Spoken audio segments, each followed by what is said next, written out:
بسم اللہ الرحمن الرحیم۔ السلام علیکم ورحمۃ اللہ وبرکاتہ۔ کیسے ہیں آپ دوستو؟ سب ٹھیک ہوں گے، امید ہے خیریت سے ہوں گے۔ ابھی ہم آج اپنی ویڈیو کا سٹارٹ کرتے ہیں۔ دعا کے موضوع پر ویڈیو بنانی ہے۔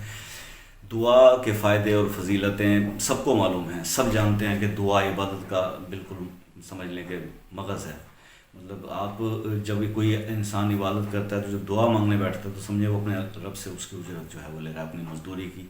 تو دعا کی بڑی اہمیت ہے۔ مطلب دعا میں سمجھتا ہوں کہ اگر آپ نے دعا کوئی بھی عبادت کر کے دعا نہیں کی تو پھر آپ کو اس عبادت کا مطلب وہ اجر و ثواب، وہ چیزیں آپ اس کے ثمرات نہیں سمیٹ سکے اگر آپ نے دعا کی۔ دعا میں بڑی دعا خود سے ایک عبادت ہے۔ دعا جو ہے یہ خود سے ایک عبادت ہے، بہت بڑی عبادت ہے۔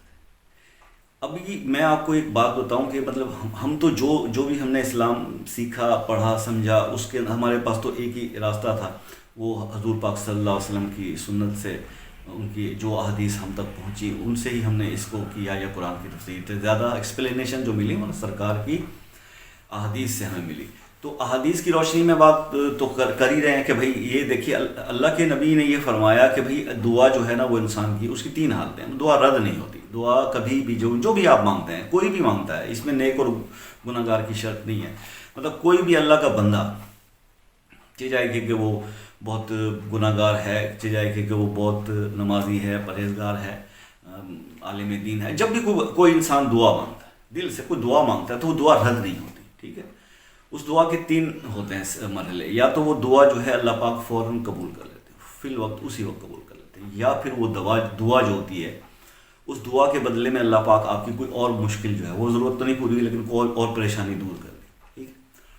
اور تیسرا کام یہ ہوتا ہے کہ وہ دعا جو ہے نا وہ آپ کے لیے آخرت کے لیے سٹور کر دی جاتی ہے کہ وہاں میں اس کا اجر دوں گا۔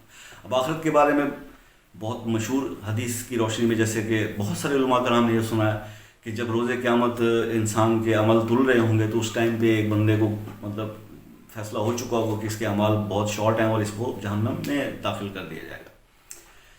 تو اسی دوران میں ایک فرشتہ آئے گا ایک سبز رنگ کی گٹھی لے کے اور کہے گا رک جاؤ بھائی، یہ اللہ تعالیٰ سے عرض کرے گا حضور یہ اس کا عمل، ہاں اللہ کہے فرمائیں گے کہ بالکل اس کا یہ عمل ہے اس کا اجر میں نے اسے دینے کا وعدہ کیا تھا، جو میں ہی دوں گا اور میں ہی دے سکتا ہوں، تو یہ میرا اور اس کا معاملہ تھا، یہ اس کی وہ دعائیں ہیں، تو اس کو ڈالو ترازو میں۔ جب وہ ترازو میں وہ دعائیں ڈالی جائیں گی تو آپ یقین کریں کہ سرکار فرماتے ہیں کہ وہ ترازو جو بالکل ہلکا ہو کے مطلب گناہوں کا بھاری تھا اور نیکیوں کا ہلکا ہو کے اوپر لگا ہوا تھا، جیسے وہ ڈالا جائے گا تو وہ نیکیوں والا پلڑا جو بھاری ہو جائے گا، زمین سے زیادہ لگ جائے گا، اور اتنا اس کا وزن اور ویٹ ہوگا، حالانکہ وہ تھوڑی سی دعائیں جو بھی اس گٹھڑی میں ہوں گی۔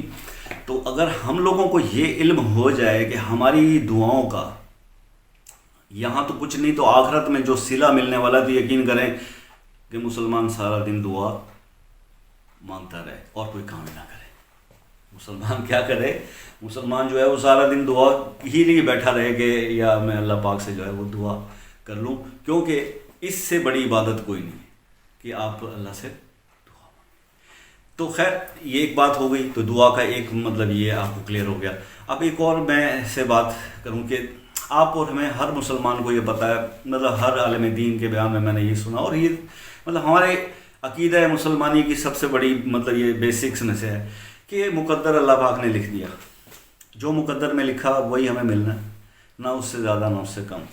ہاں اپنے طریقہ کار ہیں، ہم اس میں اللہ پاک کے ساتھ مزید مطلب شیئر کرتے ہیں، اللہ کے راستے پہ خرچ کرتے ہیں، اس کو بڑھا دیتا ہے رزق کے معاملات۔ تو ایک ایسا تھا کہ ظاہر ہے جیسے آپ اور ہم سوچتے ہیں ایسے ہی اس ٹائم پہ بھی صحابہ کرام سوچا کرتے تھے عرب میں۔ حضور صلی اللہ علیہ وسلم کے وصال کے بعد جو خلفائے راشدین آئے تو ان سے بھی سوالات ہوتے تھے، تو حضرت علی شیر خدا مولا کائنات حضرت علی علیہ السلام جو ہے وہ تشریف فرما تھے، تو ایک آدمی نے ان سے سوال کیا، انہوں نے کہا مولا